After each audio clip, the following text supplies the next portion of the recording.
Assalamualaikum warahmatullahi wabarakatuh. Zkuru mahasina mautakum. Amma ba'du farabbi shrah li sadri wa yassir li amri wahlul 'uqdatam min lisani yafqahu qawli wahdi qalbi bihaqqi sayyidina Muhammad. Allahumma inna nas'aluka al-futuh wal muluh wal rusuh wa salahal jasadi wal ruh wa taubatan nasuh. Para asatidz, para habaib, segenap tokoh masyarakat, sesepuh binin sepuh yang saya muliakan, hadir di tengah-tengah kita, guru kita Fadilatul Mukarram Habibun al-Mahbub Al-Habib Ali Murtado Al-Aqos, Habibun al-Mahbub Al-Habib Faiz, Kiai Haji Syadiri Ahmad, Akhina al-Aziz Al-Ustadz Siddiq Fatoni, Al-Ustadz Yudi, Al-Ustadz Nurdin, Al-Ustadz Muhyiddin. Mata'anallah bituli hayatihim.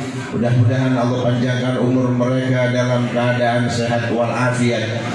Para asatidz lainnya, para hujjaj lainnya, mohon maaf tidak dapat saya sebutkan namanya satu persatu karena banyaknya. Namun tidak mengurangi rasa hormat dan ta'zim saya terhadap beliau-beliau dengan iringan doa. Mudah-mudahan Allah Subhanahu wa taala berkenan memberikan umur panjang dalam keadaan sehat walafiat. Sahibul musibah, keluarga besar almarhum bi rahmati hayyul qayyum, Kakanda Haji Saifuddin bin Haji Kasmin, mata'anallah bituli hayatihim. Mudah-mudahan Allah panjangkan umur mereka dalam keadaan sehat walafiat. Allah berikan kesabaran, ketabahan, kekuatan, ketetapan iman Islam dalam menerima musibah saat ini. Saudara hadirin rahimakumullah, alhamdulillah summa alhamdulillah, puji serta syukur kita panjatkan kehadirat Allah. Berkat taufik, hidayah, inayah serta izin Allah jualah yang dapat menjadikan kita berkumpul pada malam hari ini dalam rangka memperingati 6 hari kemangkatan almarhum. Kita berharap mudah-mudahan dengan berkah kumpulnya kita pada malam hari ini, almarhum bi rahmati hayyul qayyum Kakanda Haji Saifuddin bin Haji Kasmin mendapatkan cucuran rahmat dan maghfirah dari Allah Subhanahu wa taala. Semoga salawat serta salam tetap tercurahkan kepada baginda Nabi sallallahu alaihi wasallam. Saudara, peringatan 6 hari kemangkatan almarhum pada hakikatnya mengingatkan kita yang masih hidup bahwa satu saat kita pasti akan menyusul almarhum. Kapan? Di mana? Dalam keadaan bagaimana? Ini yang merupakan rahasia Allah. Tidak ada jaminan kita yang saat ini seger bugar, sehat walafiat, besok pagi masih hidup. Tidak ada jaminan. Kalau ada sebuah pertanyaan, kaifa tuhibbu ayyatiyakal maut? Kematian macam apa yang kau inginkan? Kita ini ingin mati model apa? Apa kita ingin mati di saat nyekek botol, di saat ngelinting cimen, di saat berada di atas pusar WTS, di saat korupsi, di saat manipulasi? Tentunya semua ini tidak kita inginkan. Yang kita inginkan akhir hayat kita dalam keadaan husnul. Kalau ini komitmen kita, solusi cuma satu, yang kita konsisten, kita istiqomah dalam melaksanakan amal soleh, menjauhkan larangan Allah. Yakinlah akhir hayat kita dalam keadaan husnul. Namun kita jangan takut mati. Takutnya kita akan mati, satu saat kematian itu akan datang. Dan jangan kepingin mati. Kepinginnya kita akan mati, kalau belum waktunya kita tidak akan mati. Yang terpenting buat kita adalah kita mempersiapkan diri untuk menghadapi sebuah kematian itu sendiri. Sehubungan proses kematian begitu menakutkan, begitu mengerikan.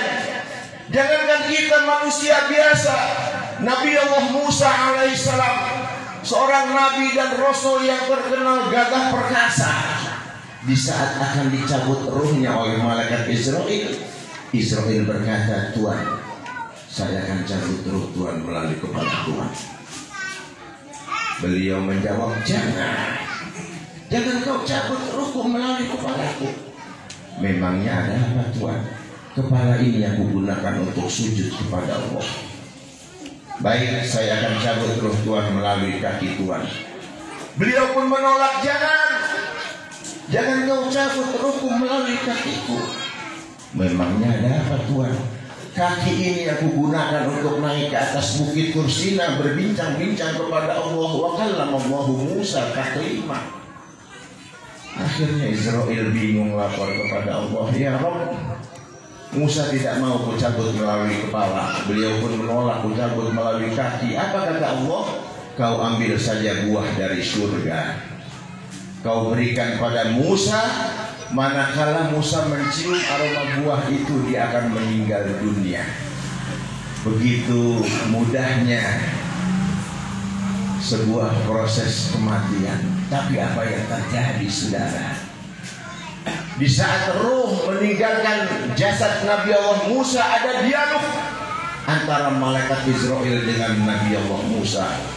Israel bertanya, ya Musa, bagaimana rasanya di saat ruhmu meninggalkan jasadmu? Nabi Allah Musa menjawab, sakitnya bagaikan seekor domba dikuliti hidup-hidup.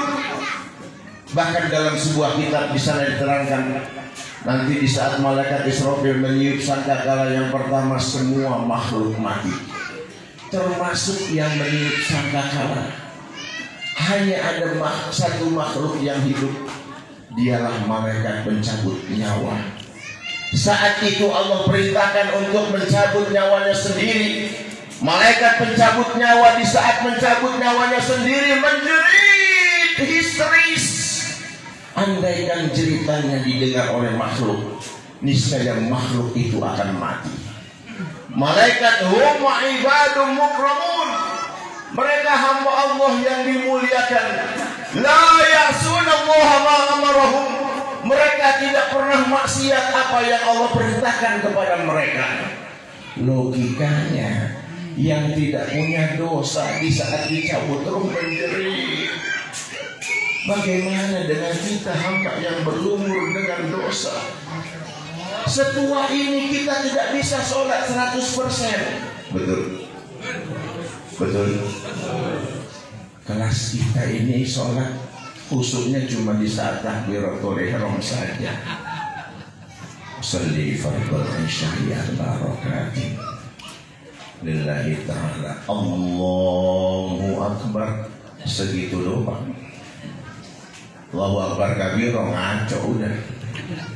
Mulut mah inna sholati wa nusuki wa mahyaya. Malam ke-6 ini.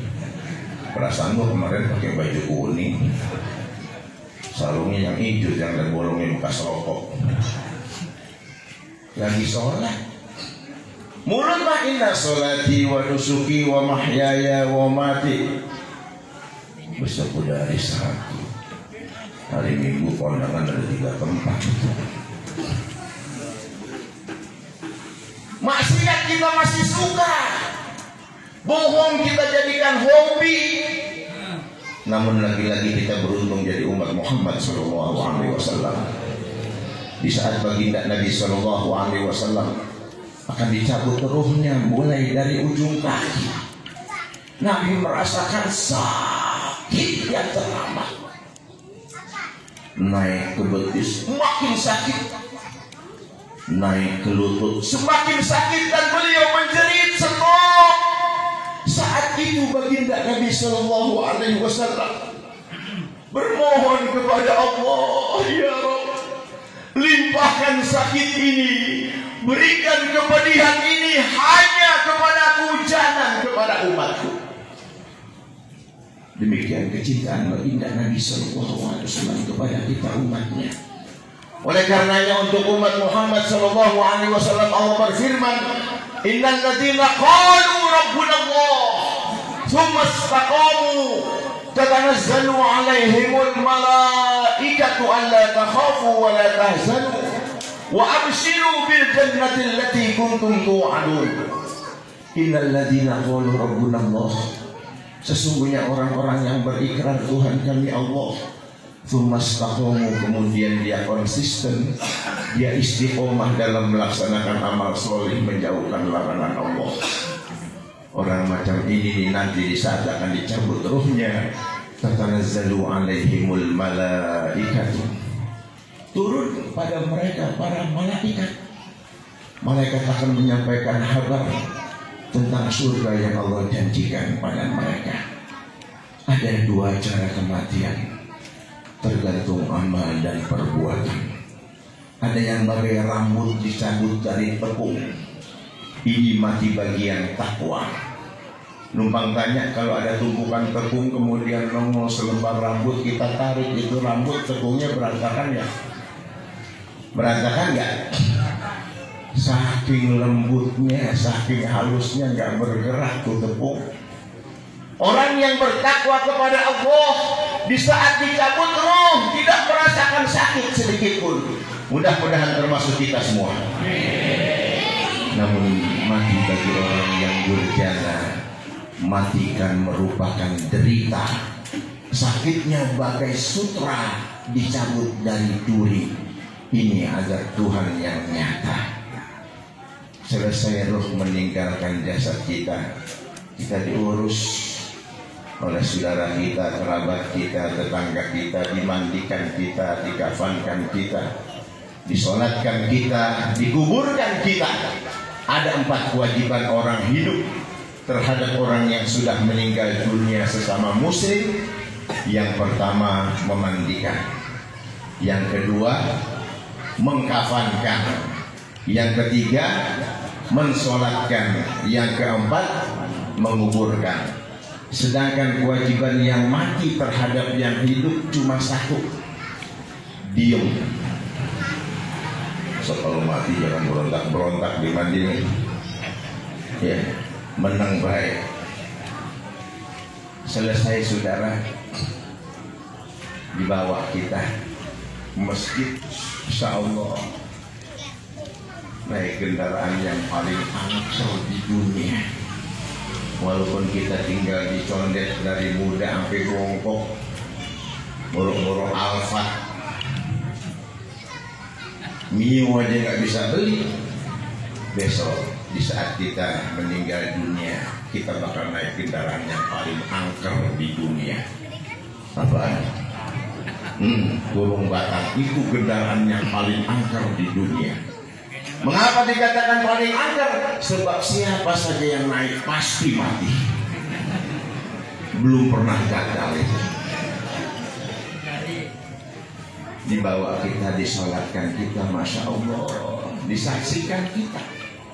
Selesai disolatkan, isyhadu annahu min ahlil khair. Yang lain jawab khair. Ini penting saudara. Tasyhid ini penting. Dalam kitab ada orang bukan orang baik, satu hari dia ngidar dibagiin orang duit nggak banyak, cuma 60 juta, 60 juta, 60 juta, 60 juta, sambil pesen, "Ntar kalau saya mati bilang ya saya orang baik." Begitu saudara. Enggak lama dia mati, lah yang dapat 60 juta bilang baik. Itu aja manfaat. Kenapa? Kata Allah, "Ana inda zunni abdi." Saya bagaimana prasangka hamba saya saja. Orang hamba saya bilang baik. Masya Allah, selesai. Wahidu la ilaha illallah. Berangkat kita ke rumah masa depan. Rumah yang kita tinggal, yang mewah, yang megah, yang indah, itu mah rumah sementara. Rumah masa depan kita tipe 1x2. Apa? Tuh rumah masa depan. Al-mautu babun wa kullun nasi dakhiluha. Kematian itu laksana pintu, setiap manusia akan masuk ke dalamnya. Masya Allah, anak ngikut, ponakan ngikut, paman ngikut, tetangga ngikut, banyak yang ngantri. Sampai di kuburan dimasukkan ke dalam liang lahat, ditutup dengan dinding ari gelap, ditimbun dengan tanah semakin gelap.